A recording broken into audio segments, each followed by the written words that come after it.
ओम नमः शिवाय। शिवजी सदा सहाय। ओम नमः शिवाय। गुरुजी सदा सहाय। जय गुरुजी महाराज। अनंतम अनंतम शुक्राना गुरुजी महाराज।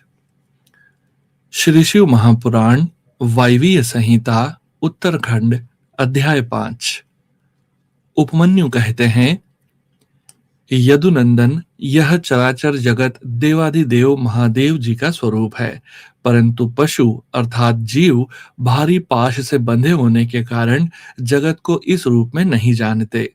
महर्षिगण उन परमेश्वर शिव के निर्विकल्प परम भाव को न जानने के कारण उन एक का ही अनेक रूपों में वर्णन करते हैं। कोई उस परम तत्व को अपर ब्रह्म रूप कहते हैं, कोई पर ब्रह्म रूप बताते हैं और कोई आदि अंत से रहित उत्कृष्ट महादेव स्वरूप कहते हैं। पंच महाभूत, इंद्रिय, अंतःकरण तथा प्राकृत विषय रूप जड़ तत्व को अपर ब्रह्म कहा गया है। इससे भिन्न समष्टि चैतन्य का नाम पर ब्रह्म है। बृहत और व्यापक होने के कारण उसे ब्रह्म कहते हैं।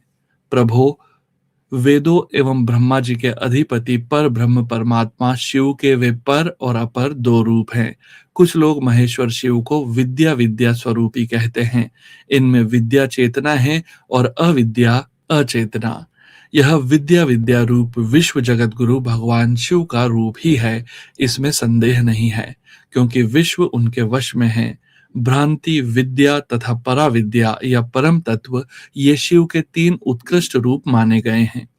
पदार्थों के विषय में जो अनेक प्रकार की असत्य धारणाएं हैं, उन्हें भ्रांति कहते हैं। यथार्थ धारणा या ज्ञान का नाम विद्या है तथा जो विकल्प रहित परम ज्ञान है, उसे परम तत्व कहते हैं। परम तत्व ही सत है, इससे विपरीत असत कहा गया है। सत और असत दोनों का पति होने के कारण शिव सद सतपति कहलाते हैं। अन्य महर्षियों ने क्षर, अक्षर और उन दोनों से परे परम तत्व का प्रतिपादन किया है। संपूर्ण भूत क्षर है और जीवात्मा अक्षर कहलाता है। वे दोनों परमेश्वर के रूप हैं, क्योंकि उन्हीं के अधीन हैं।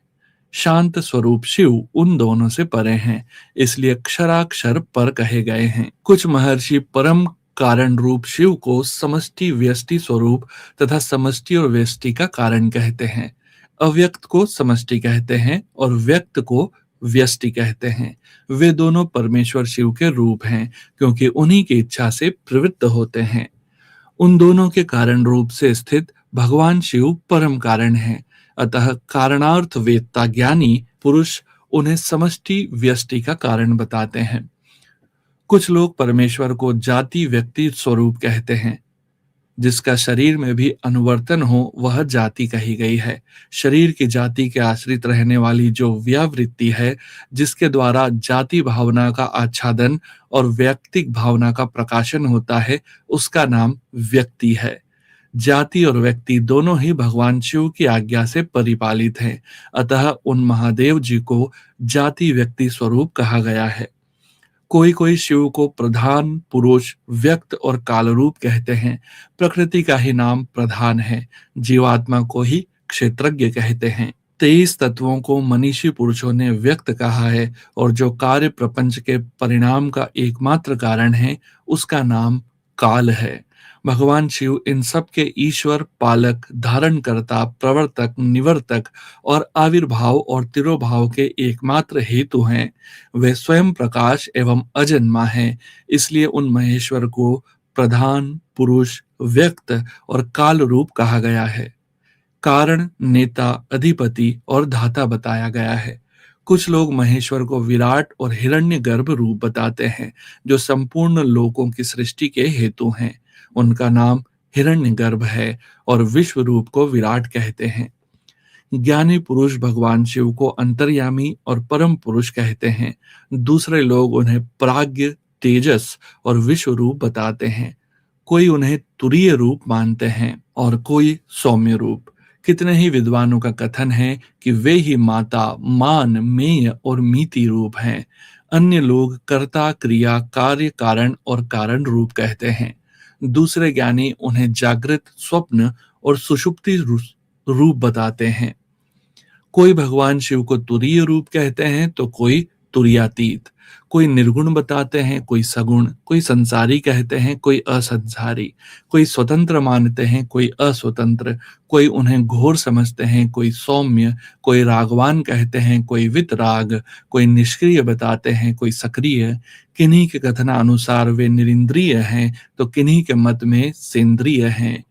एक उन्हें ध्रुव कहता है तो दूसरा अध्रुव, कोई उन्हें साकार बताते हैं तो कोई निराकार, किन्हीं के मत में वे अदृश्य हैं तो किन्हीं के मत में दृश्य, कोई उन्हें वर्णनीय मानते हैं तो कोई अनिर्वचनीय, किन्हीं के मत में वे शब्द स्वरूप हैं तो किन्हीं के मत में वे शब्दातीत, कोई उन्हें चिंतन का विषय मानते हैं तो कोई अचिंत्य समझते हैं। दूसरे लोगों का कहना है कि वे ज्ञान स्वरूप हैं, कोई उन्हें विज्ञान की संज्ञा देते हैं, किन्हीं के मत में वे ज्ञेय हैं और किन्हीं के मत में अज्ञेय, कोई उन्हें पर बताता है तो कोई अपर।